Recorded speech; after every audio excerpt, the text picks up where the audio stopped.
มันไม่ได้แน่แสบๆมันเนี่ยมากินข้าวแรกลำกันบัวได้เลยจะกินเข่าเลย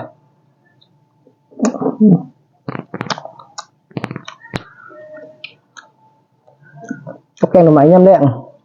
พักเต๋าไม่มีพักอ่อนใบใหญ่พักตำธรรมศาสตร์ด้วยเบื่อไปซื้อไผ่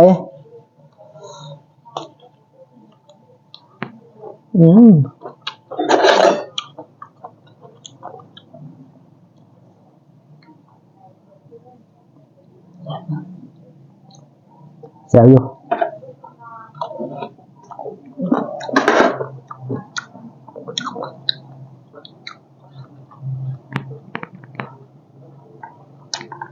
ดูคนนี้วัดดูกันละ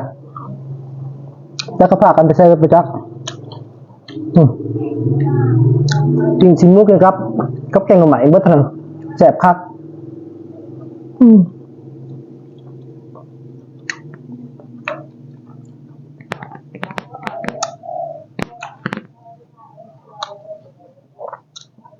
เขา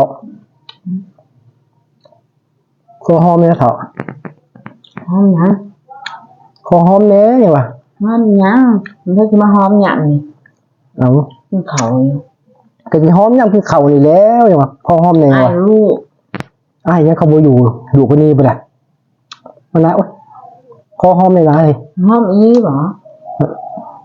หอมอีเลยหอมอีเหรอหอมยังคอหอมตัวขจีนี่นะเรียกว่าหอมอีดีครับกูนี่หอมตัวขจีใช่ไหมกินกับแจ่วนี่นะพวกว่าหอมนี่นะโอ้จากอะไรเนาะคอยป่งมาแล้วเดี๋ยวเขาป่งมาแล้วเขาตัดทั้งโลกมาแล้วมีหัวหอมกินกับแจ่วหอมนี่นะ